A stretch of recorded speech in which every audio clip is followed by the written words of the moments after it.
And we're back for another episode of the Canadian Mouse Trips podcast. I am your host, Zach, and Carm, shout out. My co-host is away today. She's getting ready to go to her own magical vacation at Disney World, so miss you, Carm. But I am very honored today. I'm joined by my fantastic colleague, Amanda. Amanda, welcome.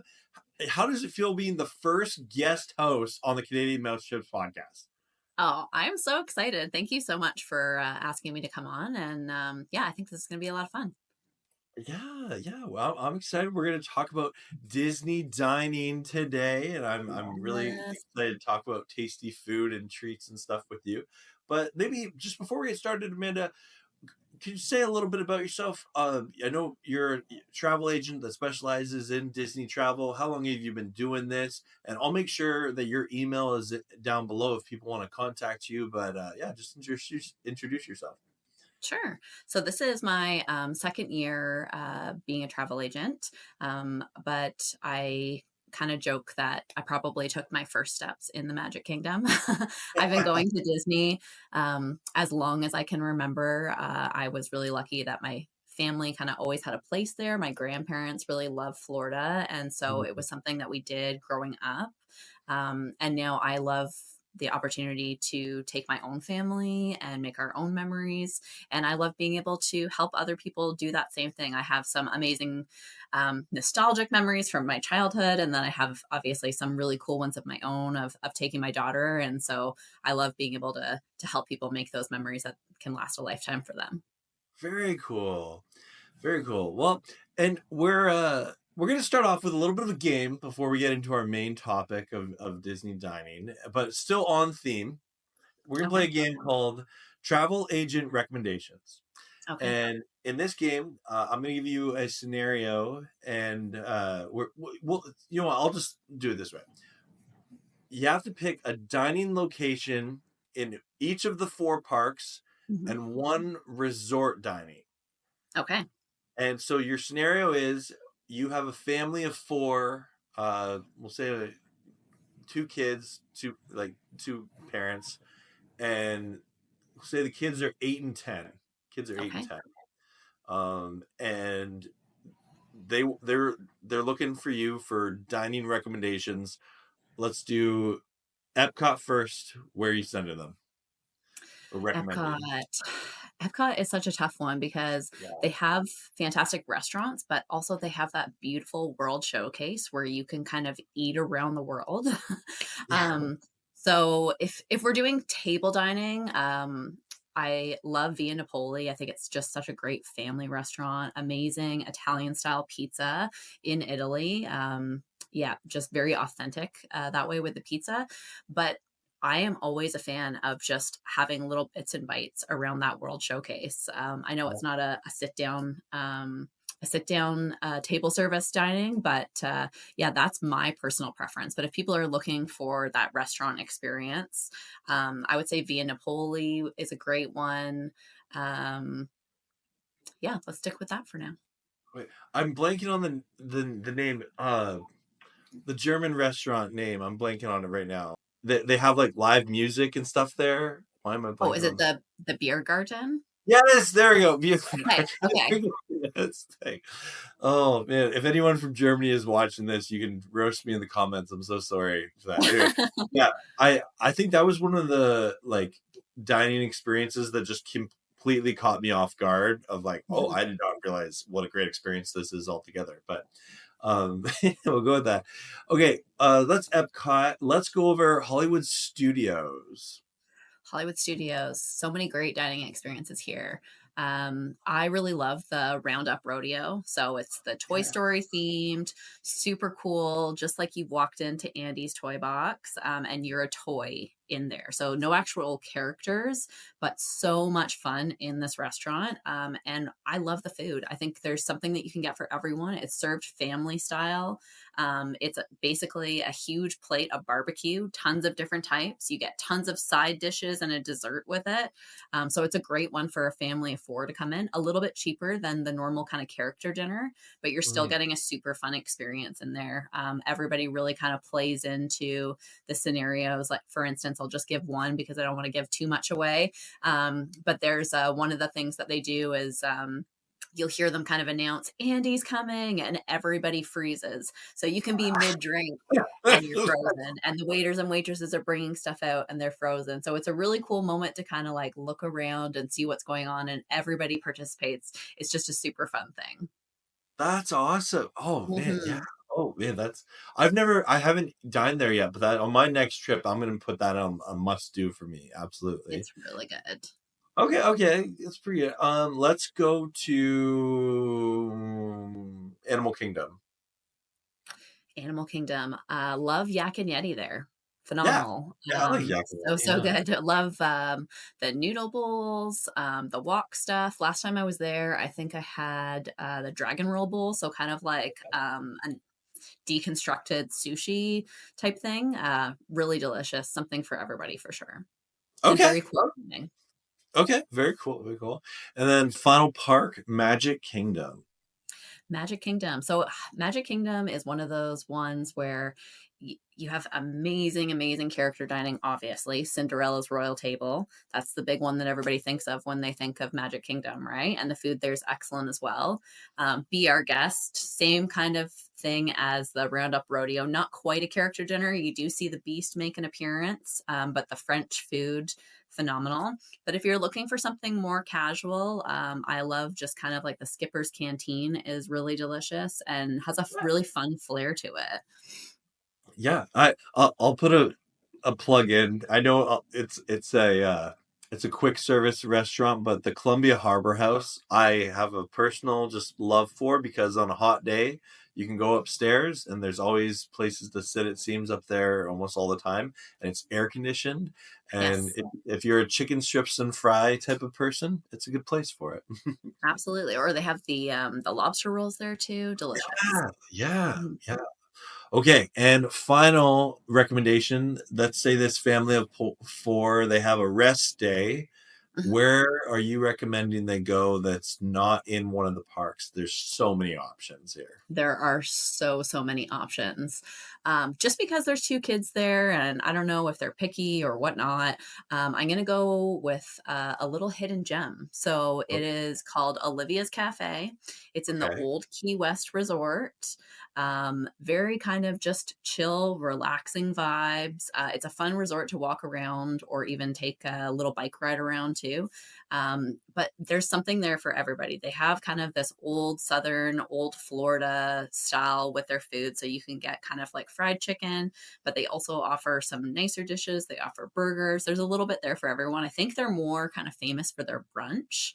okay, Um, but it has been a family favorite of ours forever. We used to do Christmas in Disney, and it was always our Christmas Eve dinner was at Olivia's Cafe because it was just nice. You knew that it wasn't going to be super slammed. Yeah, I think this is one that a lot of people don't recognize or kind of forget about when they're looking at all the big resorts. So yeah, very that would be my go-to one for a family for where I don't really know what the kids are at, where if they're picky or that sort of thing. Yeah, fair. I've never been there. I think I would go with, and this is selfish because it's one of my favorite restaurants. Is at Port Orleans Riverside, the boat rights. the boat rights. Yes, Yeah, absolutely. Yeah, that New Orleans style food. Great yeah. jambalaya, right?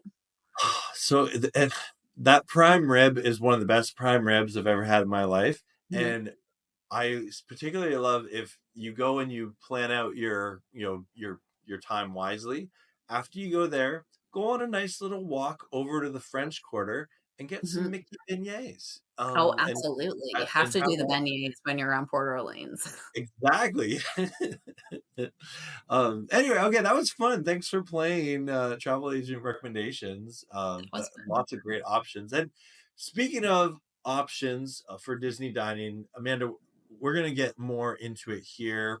For those of you who are new to us or you just found out about us, we are two travel agents with a great company called Canadian Mouse Trips. You can check us out Mhm. on our website, canadianmousetrips.ca. And we specialize in magical vacations for Canadians. We're really good at planning Disney vacations, Universal. We can do cruises, lots of other things. We were passionate people that would love to chat with you. And so feel free to connect with us on our website or our emails in the description below. But I am going to bring up here because so in doing a little bit of research for this episode, I was amazed, Amanda, and I'll pull this screen up here. If you Hmm. go, this is Disney World's current website. And right now it says 408 dining options. Hmm. Isn't that insane? It is wild. Absolutely. Like if you think of it, like most people that spend like a week at Disney, they 408 dining options Hmm. in like to choose from.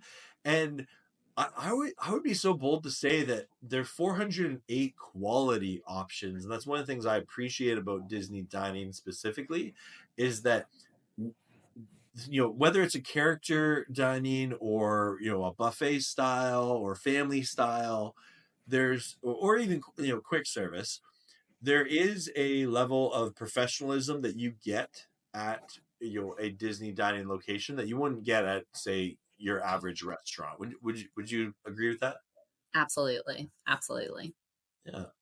So, and I encourage everyone go check this out if you are looking into it here. But I'll bring up and I'll enlarge this map here. So as you can see, there's so many options here. If you're looking at the map of Disney World Resorts property here, lots of options off, outside of the parks or over at Disney Springs or inside of the parks. Lots of different options here. But Amanda, do you have? Let's start with. Do you have a couple of favorites for yourself? I know you mentioned a couple of recommendations, but do you have a couple of favorites that you are kind of your go-to places? Like you mentioned Olivia's. Yeah, Olivia's, like I said, is my kind of my family go-to place, somewhere that we typically go. I would say like any trip, we hit up Olivia's. I also love the Grand Floridian Cafe, so it's more of the casual side in that beautiful Grand Hotel. You've got a lot of phenomenal dining. Choices there, like you've got the Michelin star Victoria and Albert's that's there, it's amazing. Narcoossee's is amazing. Citricos, but just because I have a 7-year-old I'm myself, just and bringing it up here. often we are together with family. Yes, there we go. I love the Grand Floridian Cafe, and it still has a level of elegance feeling, Mm, but a little bit more on the casual side if you're bringing kids along, or you just kind of finished off a big day at the parks, and you just want to relax. You don't want something that feels too stuffy or that you have to kind of get dressed up for or something like that. yeah. I kind of mentioned before at Epcot, I love eating around the world. So I typically don't book a reservation when I'm there for sit down dining, although they do have some fantastic options. Le Cellier in Canada. There's a restaurant in France that's phenomenal as well. But I really love being able to go around and just kind of grab little things here and there, especially when they have their festivals on, because they Mm, have those festival specific foods. And it's just so much fun to go and spend $5 for something that maybe you wouldn't normally try if it was on a menu, but because it's a little bit cheaper, you feel like you can kind of branch out and decide if it's something new that you might like, and get to experience a little bit of a different culture, which is really cool. I think Yeah. that is sorry to interrupt you. That is one of my favorite parts about Epcot is you do Mhm. get kind of, a little taste of around the world here, right? Like you can go from, trying Mexican food to go in and getting Norwegian cuisine, and you skip all the way to Italy or Japan or, any of these great, countries represented in the World Showcase. Absolutely, absolutely. And if you're a foodie like me, that's kind of like your heaven right there. Oh, fair enough. Yeah. Well, Let's see. Going on, I love Animal Kingdom, probably the park other than Epcot with the best food. Just mm, really cool, fun options here. I yeah. love the little steam pod cheeseburgers that you can get at the Satuli Canteen. They have some really cool buffalo chips that are really yummy as well. There's like a street corn that's delicious. And again, we talked about Yak and Yeti is great, and Mhm. the character dining there, a lot of people love as well. Tiffin's, I believe it is, and all the characters are dressed up in kind of like their jungle gear, which is really cool. And what do I have Definitely. left here? Hollywood Studios. Hollywood Studios has a lot of fun dining experiences. So we talked about the Roundup Rodeo, but they have the Sci-Fi Cafe, which is just super, super casual burgers and fries. But you're sitting in these cars and watching these old school movies in the background. So making it feel like you're in a drive-in movie theater, which is really cool. You've got your 50s prime time. So you're in these kind of 50s style, funny, like old school kitchens, I would say. And it's like you're in a kitchen in the 50s, and you have some great food there, fried chicken and meatloaf, all these kind of comfort dishes, and you have the waiters and the waitresses kind of roasting you in a family friendly manner, which is a lot of fun. Kind of saying you're getting ready to order your dessert, and they're pointing out that you didn't eat your vegetables, stuff like that. Well, and my favorite thing about that is I remember I had a friend and he got caught with his elbows on his table and like they, our waitress roasted him and then like some of the other waiters would like make comments or things like it was just so funny. Yeah. It is. It's hysterical. And then Magic Kingdom. Magic Kingdom, we talked about a few of the dining options there. And you know what? This is a park that you can have a lot of fun with the fast food style options as well, Mhm. because it's probably also going to be one where you're taking small children, or maybe if you're there on your own, you don't necessarily want to sit down and have a sit down dinner. So you've got Casey's Corner, which is kind of all American style hot dogs. I love the corn dog nuggets there. They're one of my favorites. You've got Pico's Bill Cafe, so a little bit of Mexican style food there.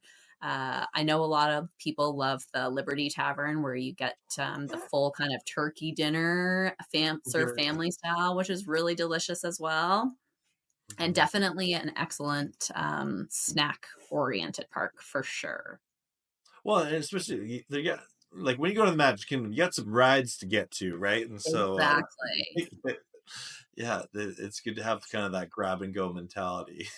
For sure, for sure. Definitely a great quick serve park. And like I said, great table dining. But yeah, if you're down to business and you just want to hit up as many rides as you can, they have some great quick serve options. Amanda, I'm salivating just thinking about all these. Oh man, I want to go to Disney and just eat. Uh, this is so good. I I'm also I'm gonna point out some of the so again you're so gifted at highlighting some of these fantastic dining experiences. The 408 as of February 17th, 2025. Mhm. I actually really enjoy some of these ones that maybe you have to take a boat ride or something to get to. Like if you go over to um the Disney's Wilderness Lodge Mhm.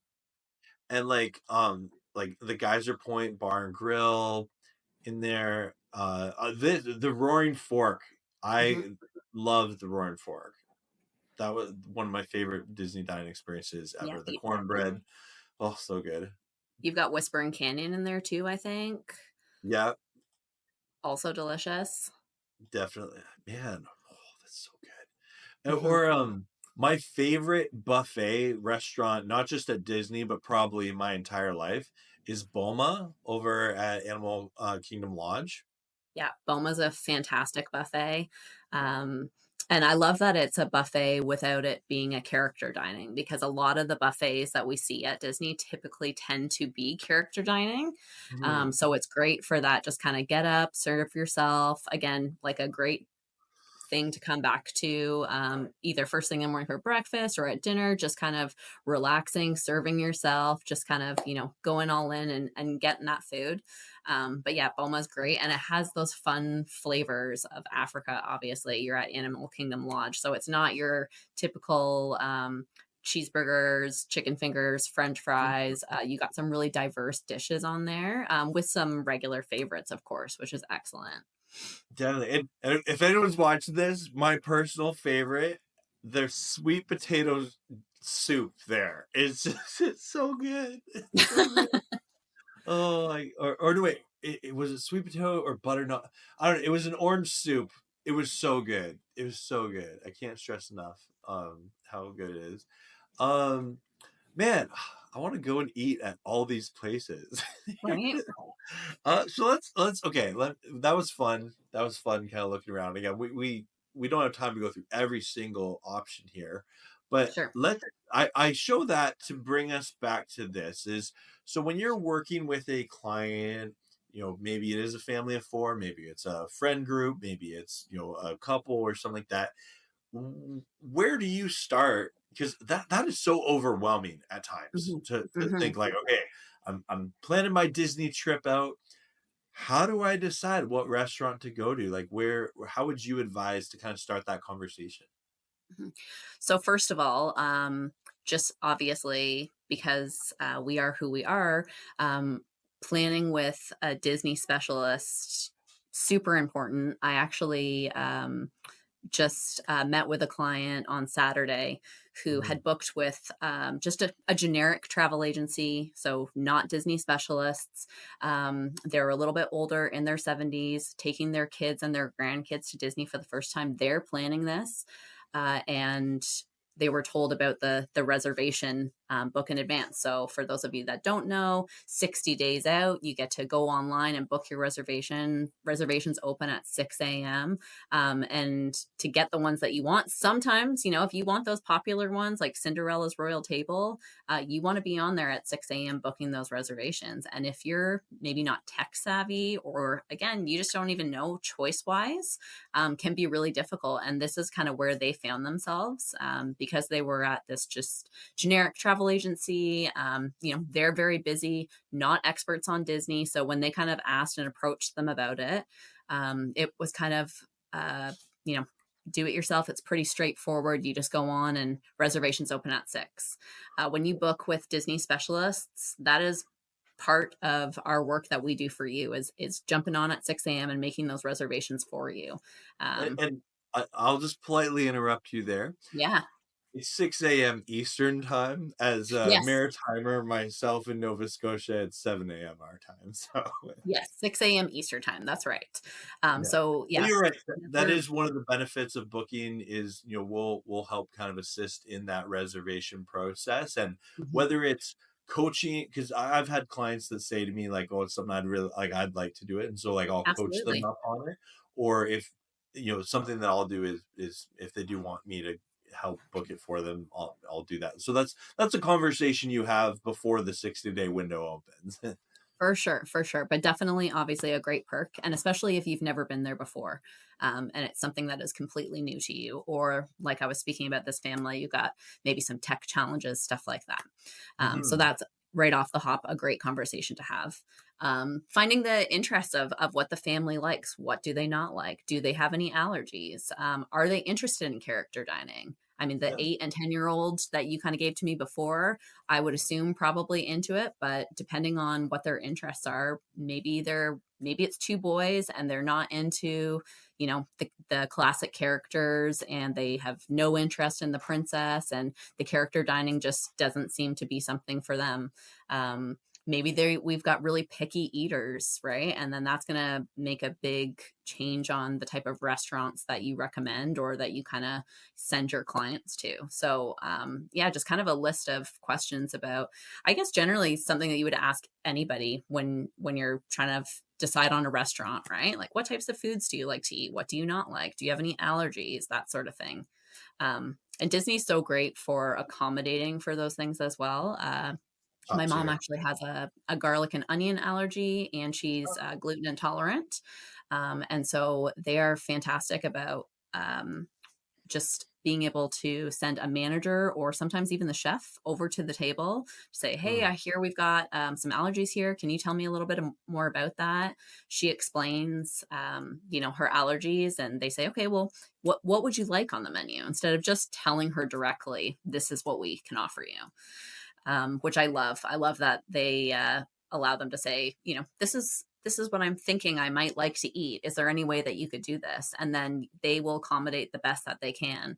That's one of the best things about eating there. If you have allergies or again, even picky kids, stuff like that, they're phenomenal. I know one year at Christmas. My daughter was very young and she ended up being sick. And so she didn't have much of an appetite. And later on during the meal, we were at Olivia's cafe, asked, is there any way we could just get a peanut butter and jam sandwich? Like, she's 2 years old. She's been kind of sick. She doesn't really have this huge appetite. And they were more than happy to accommodate, which was so amazing. That's awesome. And Hmm. and and you really do sense the Disney difference in when when you have those interactions, like when they do what they can to accommodate dietary restrictions like that. And definitely one of the main pros about including Disney dining experiences as part of your trip. Absolutely. And I know we don't have a ton of time to go into it, but that also extends over into Disney Springs, right? So all of those restaurants over there, you're going to get that same Disney quality, even if you're not staying on resort or in the parks at table service dining. You're going to have that over there as well. And they also have phenomenal dining choices. And that's a good kind of segue into, so you talked about looking at what kind of food you're interested in and maybe character experiences and how that might apply to some families, not others. But what about just like kind of the logistical aspect of it, right? Like I was talking with a client a couple of weeks ago, and he pointed out that like he's never been before, and we're working at planning his trip, and he was nervous about, okay, like we're staying at this resort, but we'd like to do this restaurant, like but that's kind of on the other side of the entire property. Like how do you navigate that? So I guess, how would you go about navigating that conversation of actually planning the logistics of like, okay, on this day you're going to this restaurant because you're in this area of the resort? Yeah, and I think you can do it that way, but I think Disney has amazing travel options, and that is really super helpful too. So if you're staying at one resort and you want to eat at another resort, it does take a little bit more planning, obviously, but they have free bus services if you're staying at a resort to all of the parks. And so, say I'm staying at Old Key West and I want to head over to Animal Kingdom Lodge and I want to go to Boma. So I can take any bus over to the Springs because Old Key West is closer to Disney Springs. And then I can hop off of a bus there and jump on a bus to Animal Kingdom. That's then going to take me over to Boma. So it takes a little bit more planning. And I know some people, don't necessarily want the extra time in between and would choose maybe just take an Uber or a mini Lyft. Those are great options too. But if you're trying to stay budget friendly and you have the time, they have the options there for you. You just kind of have to plan around it, which is great. Well, and obviously that's kind of part of the fun, right? Like of Hmm. if especially if it's a non-park day where you're maybe at Disney Springs doing some shopping, and maybe you're planning on going to the golf course, or you've gone to a water park all day and you want to go somewhere afterwards for dinner at kind of a resort that's not the one you're staying at. Hmm. That's part of the fun, is the adventure of it, right? Absolutely, absolutely. There's lots of times where on my off days, I'm just kind of going around, take the Skyliner, go to a resort that I haven't been before or haven't been to in a long time, just to kind of explore. I'm headed there over March break. Very I'm, exciting. I'm excited um, for you. Oh, lots of pictures, please. yeah, absolutely. And I'm really stoked to check out the new cake shop on the boardwalk because there's been so much talk about it. So I'm going to see if it lives up to the hype. Very cool. We are coming to the end of our time, but we gotta touch quickly on one thing that I think some people are more passionate about than others, Mhm. is Disney snacks, right? Yes. And like for me, I love Dole Whip and candy bacon at the Magic Kingdom. Like Mhm. those, I could eat that and just be content for all day long. Yeah. But do you have some favorite snack recommendations at any of the parks or resorts? Like we mentioned Mickey beignets. Yes, we talked about the beignets. I mentioned the cheeseburger steam pods at Animal Kingdom. Very similar at Magic Kingdom. They have cheeseburger and pizza spring rolls, also delicious. Um, But you know what? I also love just your classic bucket of popcorn, and just such a great deal because you pay, $12 and change for this bucket, and then you can fill it up for 2.75 for the rest of the week every single time you do. It is the best Disney deal as far as snacks I'm concerned. My daughter could eat her weight in the popcorn. She absolutely loved it. Anytime I go without her, I always bring her back a bucket of popcorn because it travels really well. And yeah, just that, the classic Mickey bars. And of course, like you said, you've got to do the Dole Whip, and you got to explore just some of the other snacks that they have to offer, especially seasonal or festival related if you're over at Epcot, that sort of thing. Do we That have, no, go ahead. Sorry. Well, that popcorn tip is that's a top tier Disney tip right there. I had a friend who he's the one that told me about it, and we went on a boys trip to Disney World, and the entire week, every single day, like multiple times a day, he would remind our group of like, guys, isn't this just such a good deal? Like, aren't you glad I got this the first like 5 minutes we were in the park because we've had popcorn all week long. Yeah, and you can fill it up anywhere, even over at Disney Springs, which is phenomenal. Yeah. Anyway, I know we don't have a ton of time yet, but I wanted to make sure that we touched on the Disney dining plan options. yeah. Oh, yes, please. Yeah, yeah. So Absolutely. just super quick, you've got your quick service dining plan and then your Disney dining. So your quick service is just quick service options and then snacks. And then your Disney dining plan, you get one quick service, one snack, one table service meal. And these are very confusing for people because sometimes they seem really, really expensive. Sometimes it seems like a good deal. And it depends, I think, the resort you're staying at, Mhm. the group of people that you have with you. And so checking in with a Disney travel specialist will give you the best idea of whether or not that which plan works for you, if any of them. Yeah. One of the fun facts about them that I think is not super heavily advertised, but each of your quick service or your table service for guests over the age of 21 does include an alcoholic beverage. We know how expensive alcohol is, and then you add it at a theme park. So you're adding an extra $20 to each of your meals, which is good to think about when you're looking at the overall cost, and whether or not you're a drinker, of course, because if you're not, then maybe that's not something that works for you. Or if you have young kids, possibly that don't have large appetites, sometimes that might not be in the cards for you because they just won't eat enough. But there are sometimes it works out fantastically. And I have done a few kind of audits where I have kind of made fake um, menus for myself and gone through and just kind of seen how much I would expect to spend every single day. And there are a lot of times where I would spend way over the amount of that Disney dining option. So really good to check in with your travel agent and see whether or not you think that that's something that would work for you. And it is a great way of making your vacation feel a little bit more all inclusive. Mhm. Um, because let's face it, there's lots of things you can spend money on at Disney, and so having an option that you can budget in advance for when it comes to dining is a great option if it works for your family. Absolutely. No, wow, you did a great job summarizing the Disney dining plan. Amanda, this has been, I could talk for hours with you about Disney dining, and I appreciate your knowledge and expertise in it. And I'm sure many of our viewers do as well. If you are watching this or listening and you want to get in touch with Amanda, her email will be in the link in the description below. You can check us out at canadianmousetrips.ca, and we'd be happy to connect with you. But Amanda, thank you so much for coming on this episode. Thank you for having me. This was so fun. Yeah, absolutely. We'll have to have you on again sometime. Would And love it. yeah, we will definitely I'm excited for this podcast, and thanks everyone for who's found us and who's been subscribed and who's watching along. And we're just getting started. We got more great episodes to come. Amanda, enjoy your trip coming up on the March break to Disney World. I hope that you get lots of tasty dining in there. And Oh, thanks you again know for I coming. will. Thanks again for coming on the pod. Bye, Thanks. everyone. Bye.